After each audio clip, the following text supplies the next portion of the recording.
Isang paraan daw ng pagbabawas ng timbang na ang tawag calorie deficit. Mas kaunti daw ang calorie na kinakain kesa calorie na sinusunog ng katawan. Pero ligtas ba? Kapag sinabing diet, gutom agad ang naiisip.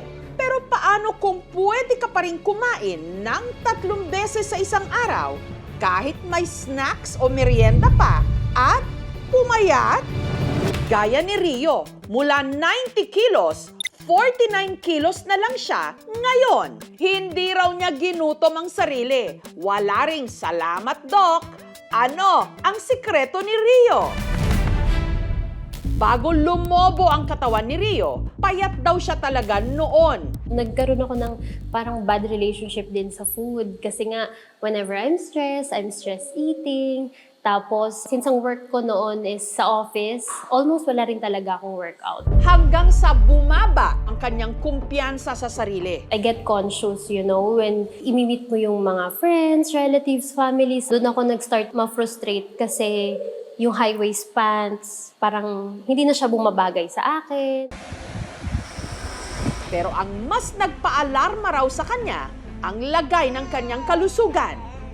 Sobrang lakas ko maghilik. Makita ka ng mga skin discoloration, sa mga batok, sa mga ganito. I suffer from a very bad migraine. When you get to see yourself in the mirror, magkakaroon ka ng reflection na parang ayaw mo kung ano yung nakikita mo physically. Mas na-frustrate ako yung para sa sarili ko. It's like, it's always me versus me kasi.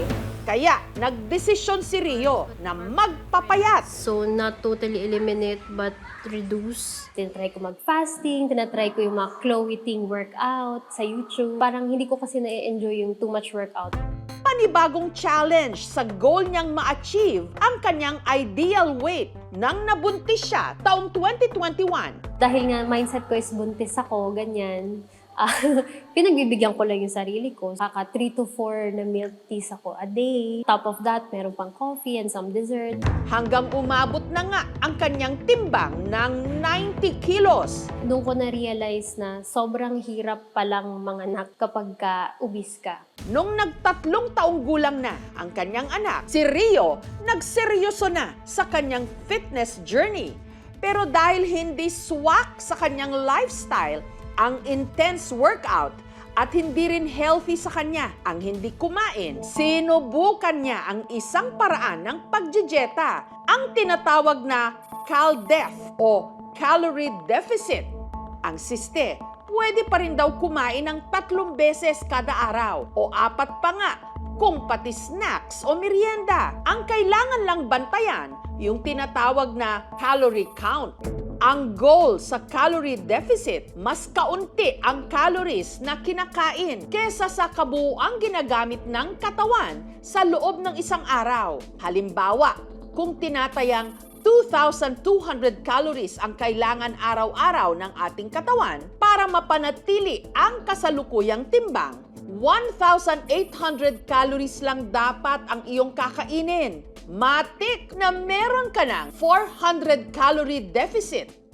Para mapunan ang kakulangan, gagamit ang katawan ng nakaimbak nitong energy, kabilang ang taba. At kung tuloy-tuloy ang calorie deficit, unti-unti ring maaaring bumaba ang iyong timbang. Ang lahat daw ng kinakain ni Rio sa loob ng isang araw, hindi dapat lumagpas ng 1,800 calories. Para hindi raw siya kailangang lumaktaw ng pagkain, hinahati-hati ni Rio ang kanyang bawat meals at dapat bawat kain nasa 460 to 560 calories lang. So, pag proportion ako ng food, I have my own plate. My staple food nun is ground beef. Almost zero fat siya. Lalagyan ko siya ng vegetables. Binawasan na rin niya ang kanyang sugar intake. Sinabayan din ni Rio ng pagiging aktibo. Ang kanyang target kada araw, 10,000 steps. At matapos ang halos 1 taong calorie counting, si Rio halos doble na ang nabawas sa kanyang timbang. Napansin ko na pumapayat na ako nung lumuluwag na yung trousers ko, yung uniform ko, ganun. Hindi na kasya sa akin yung XXL. Okay, so ito yung dati kong trouser. Ayan. Surprise! So, ayan siya. Sa shirt naman, yung mga usual kong sinusuot noon, pantulog ko na lang ngayon. Talagang progress na to. You just have to be patient. It would take time.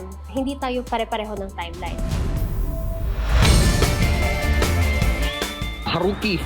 Yan, Haruki Ramen. Ang OFW naman sa Japan na si JR, umabot sa 97 kilos ang timbang. At dahil nagka-countdown para sa kasal nila ng kanyang nobyang si Kim, nagdesisyon si JR na mag-calorie count na rin.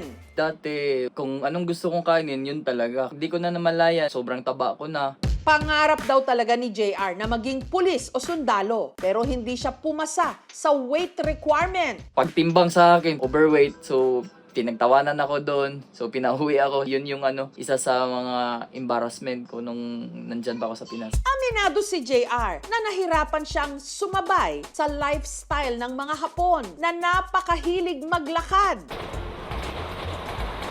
Pag pupunta ka ng train station, malayo kasi ma'am. So, pag mataba ka, masyadong hingal talaga. Mapapalaban ka sa lakaran eh.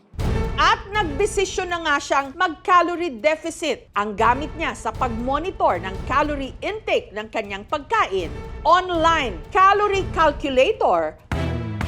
Matapos lang daw ang isang buwan na pagka-calorie deficit, si JR nakapagbawas ng 8 kilos. Ang madalas ko talagang i-prepare chicken breast talaga. Which is kasi yung chicken breast, mababa sa calorie and then mataas siya sa protein.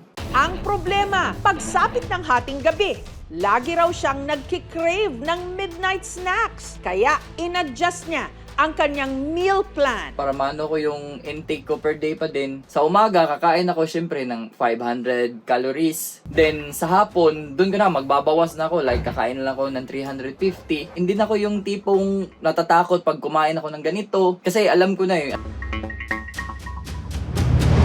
Susunod, iba naman ang problema ng 22 anyos mula Cebu na si Dan. Kung marami ang gustong pumayat, siya naman gustong magkalaman-laman. At dahil gusto ni Dan na madagdagan ang kanyang timbang, kabaliktaran naman ng calorie deficit ang kanyang ginawa, ang tinatawag na calorie surplus. Matapos ang 7 buwan na pagka-calorie surplus, ang dati patpatin na si Dan, heto, iba naman ang problema ng 22 anyos mula Cebu na si Dan.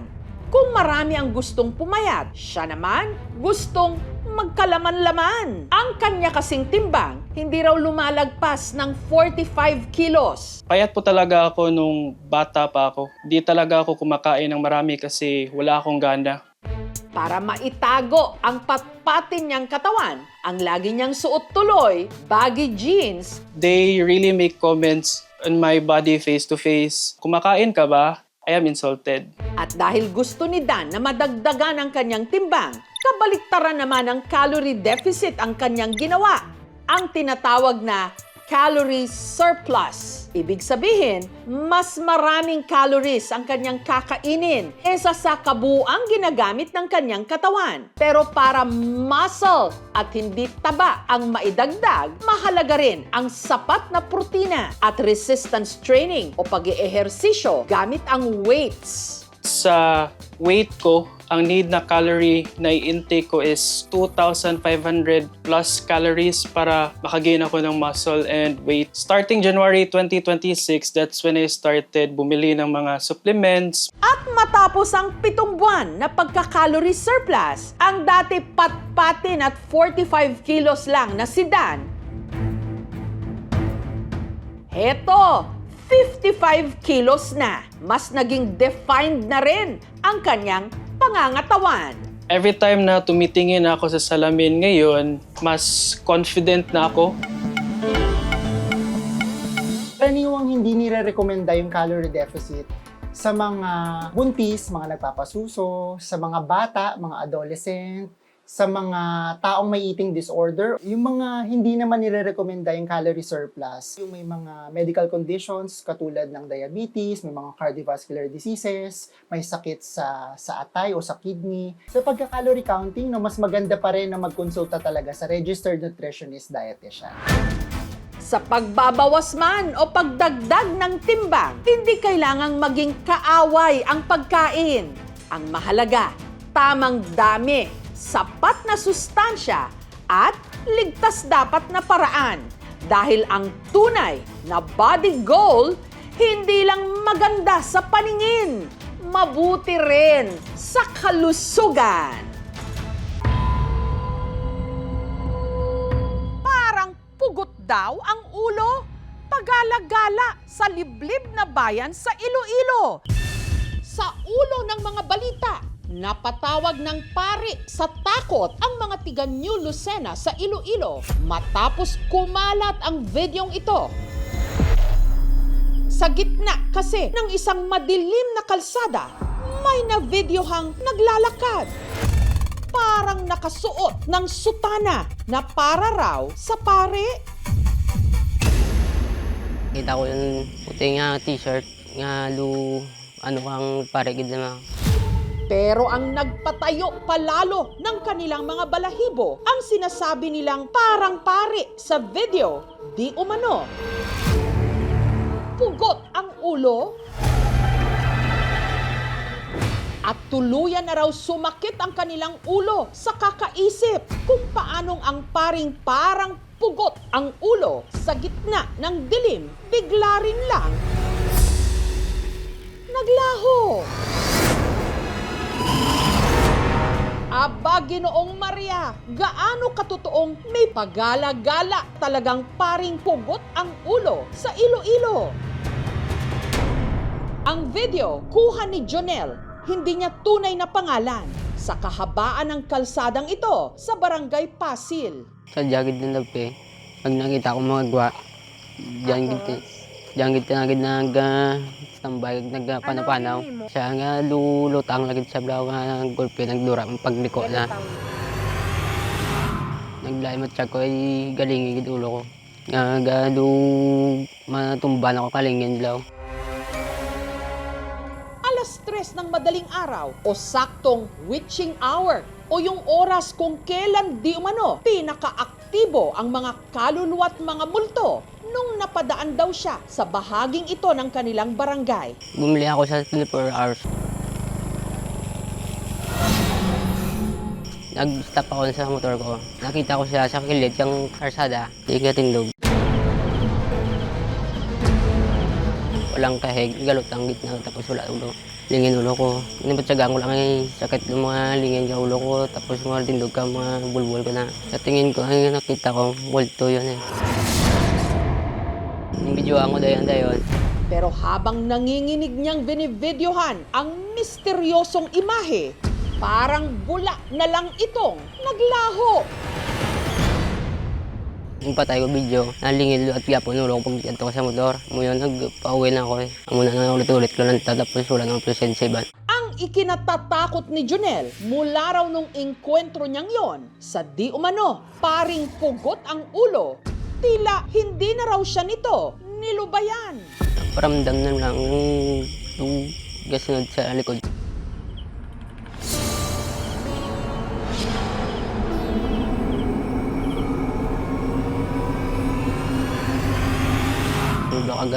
Golpe mo pakita bla.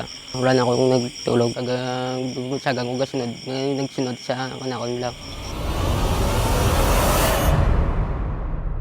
Habang ini-interview nga ng aming team si Jonel sa kalsada kung saan niya mismo nakuhanan ng video, bigla siyang may naramdaman. Matyagang ko tulad, malamig nga hangin. At matyagang ko duga, tanam lang daw. Wala na pumatyagan ko. Ang video ng di umanong pugot na pare, mabilis na kumalat sa kanilang barangay. Kung tao yun, 2 to 3 a.m., nakasangbari na suot. Imposible naman siguro yata yan. Papatiman ko sa multo. Samantala, sa paglilibot-libot ng aming team sa Barangay Pasil, napag-alaman nilang hindi lang pala si Jonel ang may kakatuwang karanasan sa di umano paring pugot. Matagal na rin daw itong naghahasik ng takot sa residenteng si Jeline na nakatira ilang metro lang ang layo mula sa kalsada. Dito po sa lugar namin, mula noon, maliit pa lang ako, marami talagang kwento na ganyan. Wala pong mukha yung nakikita namin dito eh. Parang walang ulo. Parang damit lang na dumadaan. At ang pagala-gala raw na di umano paring pugot ang ulo, napapadpad pa raw minsan kahit sa loob ng kanilang tahanan. Yung anak ko po, nakakita din po dito sa loob ng bahay mismo, dun sa kusina namin.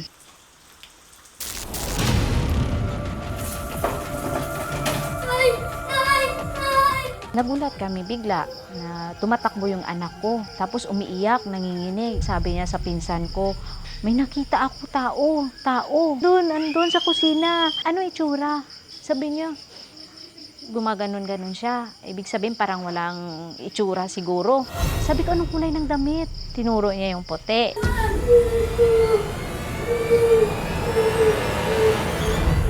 Pagtingin namin, wala naman. Tinuturo niya yung upuan na yan, dyan talaga yung nakaupo yung tao, dito sa upuan na to. Sa mga nagdududa na baka kwento-kwento lang yan at wala namang ebidensya, si Jeline meron daw resibo. Ang di umano paring pugot ang ulo, nakuhanan din daw ng kaibigan ni Jeline ng litrato. Nakasuot din daw ito ng puting sutana at sa kanyang bewang may nakasabit pang rosaryo. Sabi ko, hala, parang pari na pugot na ulo yan ah. Paninindigan ka talaga ng balahibo. Ang larawan, kuha sa kanilang plaza taong 2016 pa. Nagpa-picture sila kasi para remembrance. Kasi parang konti na lang yung tao. Nung nakita nila sa cellphone, doon bigla silang natakot kasi alam nila na sila lang. Parang damit ng sinaunang panahon na pare. May rosary pa siyang nakakabit dito sa gilid. Kung sa tanong mo, giti parehas giti. Pareho ang sa picture kag ang sa video gid nga nakuha. Samantala, ang kwento tungkol sa di umano paring pugot ang ulo na nakuhanan daw ni Jonel agad na pinaimbestigahan ng kanilang barangay. Madaling araw na yan. Yung mga ganyang oras, wala na yung mga tao na gala-gala sa labas. Sa bagay ko, parang totoo. May mga aksident man dyan na area na yan. Nagtanong-tanong din ang aming team sa lugar kung may alam ba silang tao na siyang posibleng nakuhanan ni Jonel nung mga oras na yon at baka namalikmata lang ito. Dahil matagal na ako dito, wala akong nakita na ganung itsura. 2 AM, walang tao doon na pwedeng magsuot ng sutana sa ganung oras. Sa hiling na rin ng mga residente, nagpalipad ang aming team ng paranormal researcher para mag-imbestiga sa lugar. Pinuntahan nila ang kalsada kung saan nakuhanan ng di umano paring pugot ang ulo. Parang madami nga pong na-accident dito before. Kasi bawat lakad ko kanina, parang may sumasakit sa katawan ko. Dito sa may paa, dito sa may gilid. Meron akong nakita na nakalutang lang siya, tapos puti. Then wala siyang ulo. As in, gumaganyan lang siya. Tapos nung tinuro ko na siya sa'yo, bigla siyang umalis. Malalaman kasi natin if doon ba nagmumula or ginawa siyang bahay ng mga entities and spirits na nagpapakita. Meron akong na-feel kasi na yung nagpapakita po sa inyo, babae, yung bata, magnanay po kasi sila, na-aksidente daw sila around sa area na yun. Baka dun sa labas mismo? Opo, sa harap po mismo. Yun nga sabi ko, parang unti-unti nagpapakita sila sa akin. Hindi naman daw sila nandito para mang-harm. Yung ibang spirits kasi, nag-shape shifter din sila. Pakiramdam ko hindi talaga siya pare. Iba't ibang tao, depende kung ano yung gusto nilang ipakita. Isinangguni rin namin ang nakuhanang video at litrato sa isang eksperto. Itong video na to is hindi po to edited or hindi naman po mukhang AI. Base po sa video na makikita po natin is meron po siyang taong naglalakad talaga. Yung iba titignan po nila parang walang ulo is dahil lang po yun sa malabo po yung video. And kung mapapansin din natin sa lugar, medyo mahamog. So, nag-blend po yung details ng ulo niya, lalo nasa malayo yung camera, plus yung ilaw na nagre-refract sa hamog ng lugar. Para po sa akin, mukha naman po siyang hindi edited. Makikita po natin yung consistencies po ng mga pixels po niya. Consistent naman po dun sa quality ng ibang object or tao do sa image po. Mukha naman po siyang totoong tao talaga dito. Ang tanong na lang po is kung sino po ito. Hindi natin masasabing totoo o hindi. Pero ang sabi niya sa simbahan, pwede rin ang demonyo, masamang espiritu, gagamit ng mga ganyang activity. Yung litrato, masasabi ko lang dyan is, ang demonyo, pwede niyang gagamitin pati yung banal na abito no, ng isang pari para lamang malinglang ang tao. Maraming mga congregations na gumagamit ng ganyang abito pero hindi natin ma-identify. Magdasal lamang tayo. Kasi alam natin na may mga ganyang mga activities ng demonyo na talagang nananakot o kaya sisiraan ng ating buhay. Sa mundo kasi natin, hindi natin masisiguro na tayo lang po yung naninirahan dito. Meron po talaga na mga elemento. Totoo po yan sila. Kung wala naman po silang ginagawang masama, di hayaan na lang natin.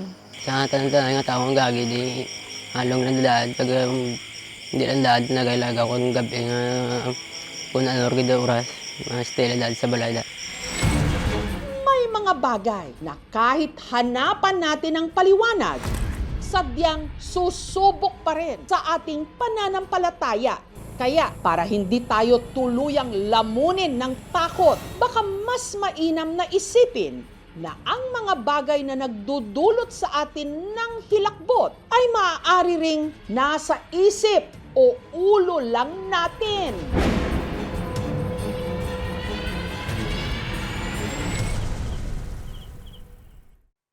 Thank you for watching, mga kapuso. Kung nagustuhan niyo po ang videong ito, subscribe na sa GMA Public Affairs YouTube channel. And don't forget to hit the bell button for our latest updates.